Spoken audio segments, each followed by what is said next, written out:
నమస్కారం. మాధవరెడ్డి, సైబర్ యోధుడిని.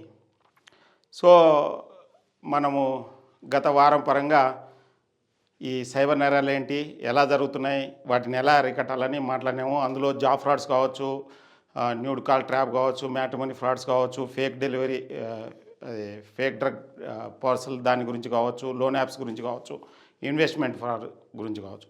ఇప్పుడు చెప్పబోయే ఏదైతే క్రైమ్ ఉందో ఇది దరిదాపు ప్రతి ఇంట్లో, ప్రతి ఊర్లో చాలామంది, ముఖ్యంగా యువత దీంట్లో పడి గిల్ల కొట్టుకుంటున్నారు. అసలు బయటికి రాలేకపోతున్నారు. నాకు తెలిసి ఈ వీడియో చూసిన తర్వాత మీకు తెలిసిన 10 మంది అడగండి యూత్ను, ఈ ఫ్రాడ్లో లేరనుకుంటే, ఈ ఫ్రాడ్కు బలి కాలేదనుకుంటే అందులో 10 మందిలో ఒక 5-6 మంది ఖచ్చితంగా ఈ ఫ్రాడ్ జరగనట్లే. ముఖ్యంగా స్టూడెంట్స్. ఇదేంటంటే online betting, online games.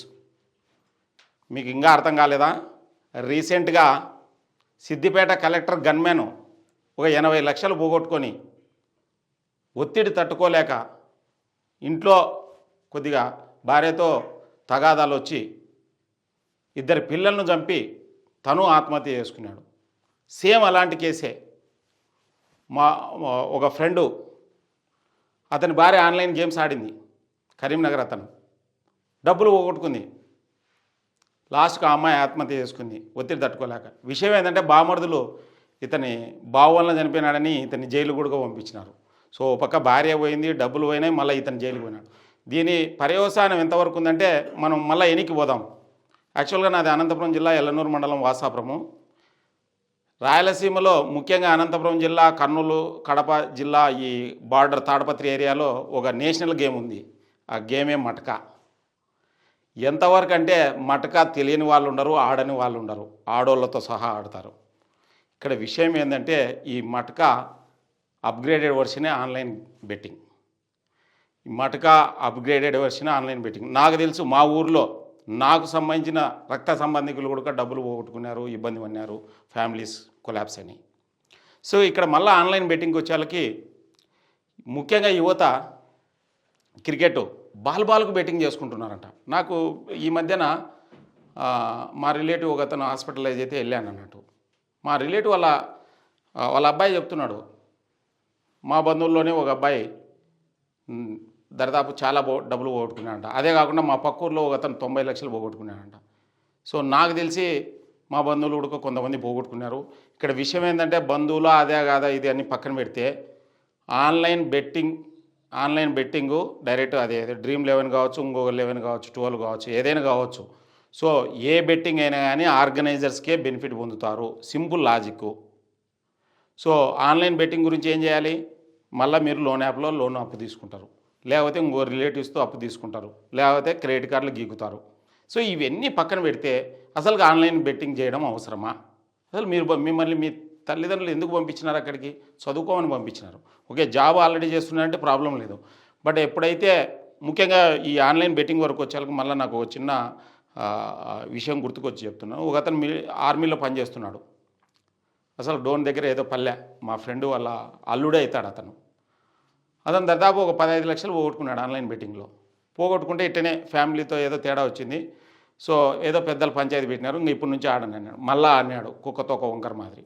So ఫైనల్గా ఆమె భార్య ఎంత చెప్పినా వినట్లేదు, నా లైఫ్ ఇంతే అని ఆమె ఆత్మహత్య చేసుకుంది.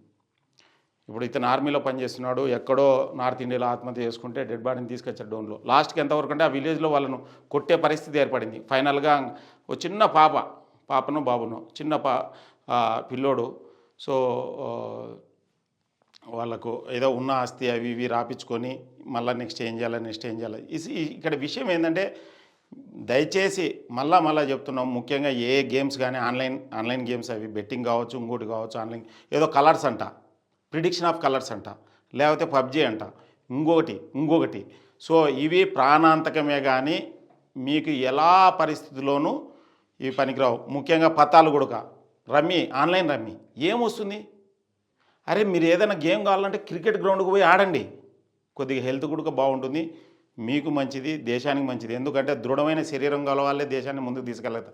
అంతేగాని కంప్యూటర్ ఇట్లా పట్టుకొని మొబైల్లో ప్లే చేసుకునే వాళ్ళు అక్కడే కూలిపోతారు. మీరు కూలిపోవడం కాకుండా మీ ఫ్యామిలీస్ కూడా కూలిపోతాయి. సో ఇక్కడ ఇక్కడ నేను ఎందుకు చెప్తున్నానంటే, సో గతంలో ఆఫ్లైన్లో ఏవేవో ఆడుతున్నారు పల్లెల్లో.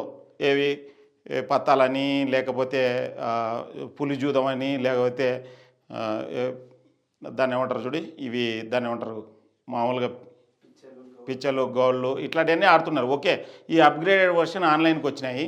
ఎప్పుడైతే ఈ ఆన్లైన్కి వచ్చినాయో ఇక్కడ డబ్బులు అనేది ప్రధానంగా, అప్పుడైతే ఏదో టైంపాస్కి ఆడుతున్నారు, ప్రాబ్లం లేకపోయిండు. ఎందుకంటే ఎప్పుడైనా చూసుకోండి, ఆఫ్లైన్ గేమ్లో నువ్వు మ్యాక్సిమం 100-200 కంటే ఎక్కువ పెట్టరు. ఆన్లైన్ గేమ్లో 1,00,000 అనేది సెకండ్లలో పోతుంది. ఒక బాల్కు ₹1,00,000 పెడుతున్నారంట. సో మీకు పేపర్లో రెగ్యులర్గా చూస్తుంటారు ఆన్లైన్ బెట్టింగ్ గ్యాంగ్ అరెస్ట్ అని చెప్పి. వాళ్ళు ఎందుకు, మహాదేవ్ గురించి తెలుసు కదా, మహాదేవ్ ఆన్లైన్ అని చెప్పి ఇట్లా చాలా వాడు రోజుకు 200 కోట్లు అంట. ఎంత దోపిడీ జరిగి ఉంటుందో జస్ట్ ఆలోచించండి. ఓ రకంగా పిల్లల చదువు నాశనం అయిపోతుంది, వాళ్ళ ఆరోగ్యం నాశనం అయిపోతుంది, ఫ్యామిలీస్ రోడ్డు మీద పడతాయి. నేను ముఖ్యంగా ఈ వీడియో ద్వారా విన్నవించుకునేది ఏంటంటే, విద్యా సంస్థలు ముఖ్యంగా సైబర్ నేరాల మీద మీ స్టూడెంట్స్కి ఎంత తొందరగా కావాల్సింటే అంత తొందరగా అవగాహన కల్పించండి. ఎందుకంటే గీతం యూనివర్సిటీలో ఒక అబ్బాయి, బెంగళూరు గీతం యూనివర్సిటీలో ఒక అబ్బాయి ఈ ఆన్లైన్ గేమ్స్కి అలవాటు పడి లోన్ యాప్స్లో లోన్ తీసుకుని ఆత్మహత్య చేసుకున్నాడు. సింపుల్ లాజిక్, మీ స్టూడెంట్ ఫస్ట్ ఇయర్లో చనిపోతే మిగతా 3 సంవత్సరాలు మీకు ఫీజు పోతుంది కదా, ఆ జ్ఞానం అన్న మీరు అప్లై చేయండి. ముఖ్యంగా విద్యాలయాలు సేమ్ అట్లనే ఉద్యోగస్తులు, మీ ఉద్యోగస్తులు సరిగ్గా పనిచేయకుంటే మీకు సంస్థకు సంబంధించిన ఉత్పాదకత తగ్గిపోతుంది కదా. సో అట్లనే రకరకాల వ్యవస్థల్లో ఉన్నాం కాబట్టి ముఖ్యంగా ఎవరైతే ఆర్గనైజేషన్ హెడ్ ఉన్నారో, నాకు అప్పుడప్పుడు తెలుస్తుంది, ఇన్ఫర్మేషన్ కూడా తెలుసు, ఈ నిర్ణయం తీసుకునే వానికి తెలివి ఉండదు, తెలివి ఉన్నవానికి నిర్ణయం తీసుకునే శక్తి ఉండదు. ఇది ప్రాబ్లం మన ఇండియాలో. అరే నువ్వు ఒక పొజిషన్ CEO కానీ, MD కానీ, కరస్పాండెంట్ కానీ ఏదైనా పొజిషన్ ఉన్నావంటే నువ్వు ఒక ఫ్యామిలీ హెడ్ మాదిరి.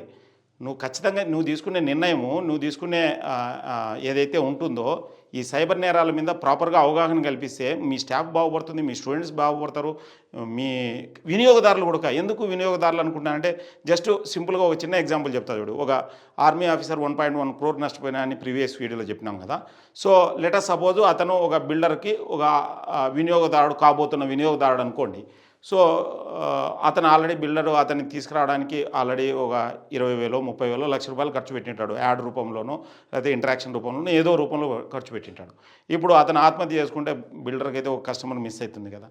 ఈ నాలెడ్జ్ అన్న అప్లై చేయండి మీ ఏజెంట్స్కి, ముఖ్యంగా ఈ రియల్ ఎస్టేట్ ఉండేవాళ్ళు, లేకపోతే స్కూల్స్, స్టూడెంట్స్, కమ్యూనిటీ, కుల సంఘాలు, మత సంఘాలు. కనీసం జన్మకో శివరాత్రి అన్నట్లు ఏదో మీరు ఆ కులాన్ని వాడుకోవడం కాదు, కులాన్ని కూడా కొద్దిగా మంచి పనులు చేయండి. కుల సంఘ అధ్యక్షులు, మీ కుల సంఘంలో ఉండే సభ్యులకందరికీ ఈ సైబర్ నేరాల మీద అవగాహన కల్పించండి, వాళ్ళని కాపాడండి. వాళ్ళని కాపాడడం ద్వారా మనకు సంబంధించిన వాళ్ళని మనం రక్షించుకోవచ్చు. సో ఎందుకు చెప్తున్నానంటే, ఎప్పుడైతే అవగాహన కల్పిస్తారో ఈ సైబర్ నేరాల్లో అవగాహనే అంతిమ ఆయుధము. అవగాహనే అంతిమ ఆయుధం. ఎందుకు చెప్తున్నానంటే, ఒక్కసారి డబ్బులు పోయినట్లే. ఒకవేళ వరస్ట్ కేసులో డబ్బులు పోతే 1930 కంప్లైంట్ చేయండి. వీలైతే అదేమన్నా బ్లాక్ చేస్తే మీ డబ్బులు ఎన్నికి వచ్చే అవకాశం ఉంది. బట్ అది అవసరం లేకోకుండా చేయండి. నేనేం చెప్తున్నానంటే, ఈ సోషల్ మీడియా అనేది ముఖ్యంగా నీ ఊహకు, నీ ఉనికికి, నీ ఉద్యోగానికి, నీ వ్యాపారానికి, నీ భవిష్యత్తుకు ఒక చుక్కాని కావాలి, అంతేగాని నీకు చర్మాంకం కాకూడదు అని నేను ఈ వీడియో పరంగా విజ్ఞప్తి చేస్తున్నాను. ధన్యవాదాలు.